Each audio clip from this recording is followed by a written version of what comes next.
آپ فاتح قبلتین ہیں۔ آپ کے عدل و انصاف کے چرچے آج تک 14 صدییں گزرنے کے بعد بھی سنائی دیتے ہیں۔ آپ راتوں کو گشت کیا کرتے تھے۔ آپ نے جدید دنیا کو ایک ایسا ماڈل اور ایک ایسا نظام حکومت دیا کہ رہتی دنیا تک آپ جیسی کوئی مثال قائم نہیں کر سکتا۔ بسم اللہ الرحمن الرحیم، نحمدہ ونصلی ونسلم علی رسولہ الکریم، اما بعد۔ بات کرتے ہیں ایک ایسی شخصیت کی جس کو نبی اکرم صلی اللہ علیہ وسلم نے اپنی خوبصورت دعاؤں میں اللہ تعالیٰ سے مانگا۔ جی ہاں، یہی وہ شخصیت ہے جس کے بارے میں بعد میں حضور علیہ الصلوۃ والسلام نے یہ بھی فرمایا، لو کان بعدی نبی لکان عمر۔ امیر المؤمنین، خلیفہ ثانی حضرت عمر فاروق رضی اللہ تعالیٰ عنہ تاریخ انسانیت کی ان منفرد شخصیات میں ہیں جن کو حضور نبی اکرم صلی اللہ علیہ وسلم نے دین اسلام کی عزت اور سربلندی کے لیے خود اللہ تعالیٰ سے مانگا، اور پھر ایسی تربیت فرمائی کہ آپ کو ایک ایسی شان اللہ تعالیٰ کی طرف سے نصیب ہوئی۔ صحیح بخاری اور مسلم کی روایت ہے، حضرت سعد بن ابی وقاص فرماتے ہیں کہ نبی اکرم صلی اللہ علیہ وسلم نے حضرت عمر بن خطاب کو مخاطب کرتے ہوئے فرمایا کہ والذی نفسی بیدہ، قسم ہے اس ذات کی جس کے قبضے میں میری جان ہے، ما لقیک الشیطان سالکا فجا قط، کہ عمر بن خطاب آپ جس راستے پر چلتے ہیں اور شیطان آپ کو دیکھ لیتا ہے تو وہ اپنا راستہ بدل کے دوسرے راستے کی طرف چلا جاتا ہے۔ جی ہاں، اس کی وجہ یہ تھی وہ فہم و فراست، وہ دانائی، وہ عقل مندی، وہ شجاعت اور وہ بہادری جو آپ کو کچھ تو ورثے میں ملی تھی۔ آپ زمانہ جاہلیت میں بڑے دلیر، بڑے باروب، بڑے عظیم، بڑے سخی اور عرب کے سفراء میں شمار ہوتے تھے۔ آپ انتہائی ذہین اور فتین انسان تھے۔ آپ ایک غریب خاندان سے اوپر آئے، آپ کو اللہ تعالیٰ نے اس قدر عظیم مقام دیا کہ انسانیت آج بھی آپ کے اس مقام پر رشک کرتی ہے۔ آپ فاتح قبلتین ہیں۔ سوال کرنے والے سوال کرتے ہیں، بیت المقدس کی فتح تو عمر ابن خطاب کے زمانے میں ہوئی تھی، بیت اللہ کی فتح کا کیا مطلب ہے؟ جی ہاں، صحیح احادیث سے ثابت ہے، حضرات صحابہ کرام فرماتے ہیں جب تک عمر ابن خطاب مسلمان نہیں ہوئے تھے ہم چھپ کر نماز پڑھا کرتے تھے۔ جب عمر ابن خطاب مسلمان ہوئے تو مسلمانوں نے پہلی دفعہ بیت اللہ میں با جماعت نماز ادا کی، یوں آپ کو فاتح قبلتین کہا جاتا ہے۔ آپ کے عدل و انصاف کے چرچے آج تک 14 صدییں گزرنے کے بعد بھی سنائی دیتے ہیں۔ آپ راتوں کو گشت کیا کرتے تھے۔ آپ نے جدید دنیا کو ایک ایسا ماڈل اور ایک ایسا نظام حکومت دیا کہ رہتی دنیا تک آپ جیسی کوئی مثال قائم نہیں کر سکتا۔ اسی وجہ سے آپ کی حق گوئی، آپ کی بے باکی، آپ کا عدل و انصاف اور آپ کی فقر و مسکنت آج بھی زبان زد عام ہے۔ حدیث کے اندر آتا ہے کہ جب آپ بیت المقدس کی فتح کی نوید لے کر اور وہاں کی چابیاں لینے کے لیے روانہ ہوئے تو راستے میں حضرت ابو عبیدہ بن جراح رضی اللہ تعالی عنہ نے آپ کا استقبال کیا۔ آپ کی ظاہری وضاقت بہت سادہ تھی، لباس پر پیمند لگے ہوئے تھے۔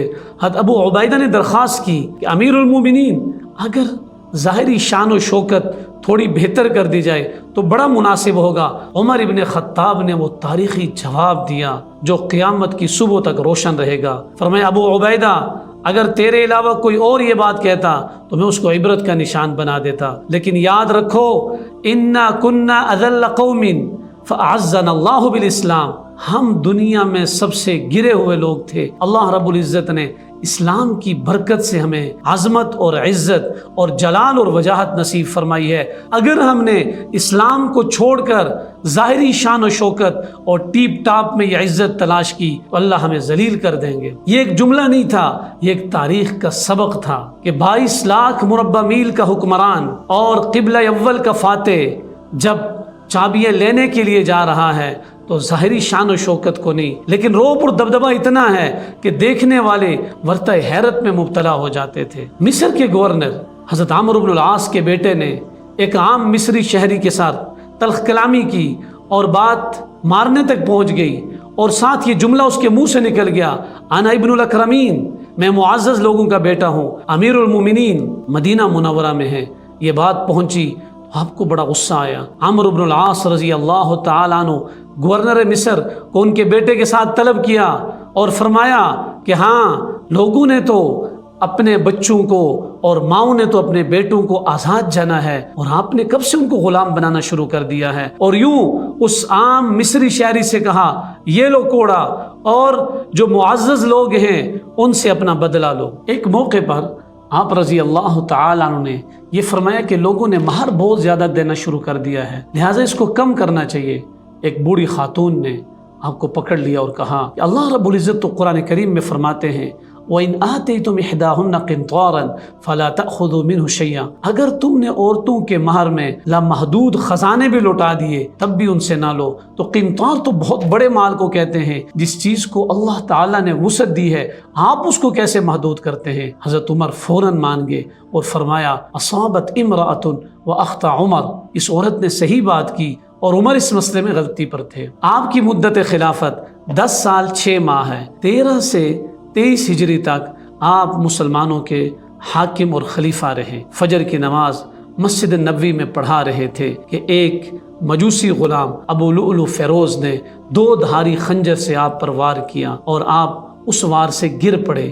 حضرت عبد الرحمن ابن عوف رضی اللہ تعالی نے مسلمانوں کی نماز مکمل کروائی۔ آپ نے بعد میں پوچھا من قتلنی، میرے اوپر یہ قاتلانہ حملہ کس نے کیا ہے؟ لوگوں نے بتایا ابو لؤلؤ فیروز مجوسی۔ آپ رضی اللہ تعالی عنہ نے فرمایا الحمدللہ الذی لم یجعل منیتی بید رجل یدعی الاسلام، الحمدللہ میرے اوپر قاتلانہ حملہ اس انسان کی طرف سے نہیں ہوا جو اسلام کا دعویٰ کرتا ہو، یعنی مسلمان ہو۔ اور چند دن بیمار رہنے کے بعد 1 محرم الحرام کو آپ شہادت کے عظیم رتبے پر فائز ہوئے اور نبی اکرم صلی اللہ علیہ وسلم اور حضرت ابوبکر صدیق کے پہلو یعنی حجرہ عاشیہ میں مدفون ہوئے۔ امیر المومنین عمر ابن خطاب رضی اللہ تعالیٰ کی زندگی کے 2 مختلف پہلو ہیں۔ ایک طرف اگر آپ دیکھیں صحیح بخاری اور مسلم کی روایت حضرت ابو ہریرہ رضی اللہ تعالیٰ فرماتے ہیں کہ نبی اکرم صلی اللہ علیہ وسلم نے فرمایا کہ میں نے اپنے آپ کو ایک رات میں یعنی خواب کے اندر دیکھا کہ میں جنت کے اندر ہوں۔ اور یہ بات یاد رکھنے کی ہے کہ انبیاء علیہ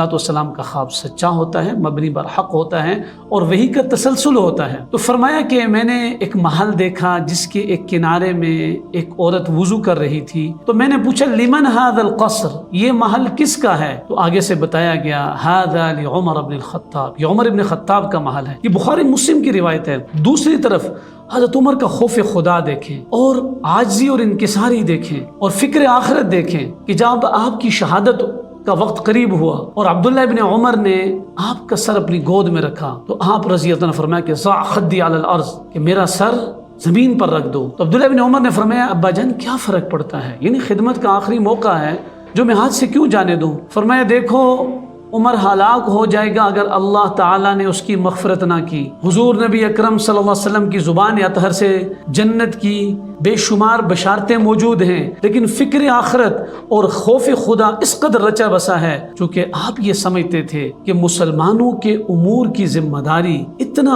اہم مرحلہ ہے اور اتنا حساس معاملہ ہے کہ اس سے سبق دوشی اتنی آسان نہیں ہے۔ آپ کی زندگی سے ہمیں یہ سبق ملتا ہے کہ عدل سب سے بڑی طاقت ہے۔ اقتدار کا نام خدمت خلق ہے۔ کسی بات کو مان لینے سے آپ کی عزت اور قدر کم نہیں ہوتی بلکہ آپ کی عظمت میں اضافہ ہوتا ہے۔ ہمارے لیے سبق ہے کہ ہم کتنی زیادہ لوگوں کی ذمہ داری اٹھاتے ہیں اور پھر اس کا کتنا احساس کرتے ہیں۔ آپ تو یہاں تک کہا کرتے تھے کہ انسان تو انسان، اگر کسی جانور کو ٹھوکر لگتی ہے اور اس کا راستہ درست نہیں ہے تو یہ بھی عمر ابن خطاب سے سوال ہوگا۔ اللہ تعالیٰ آپ کے فضائل اور مناقب پڑھ کر سمجھ کر عمل کرنے کی توفیق نصیب فرمائے۔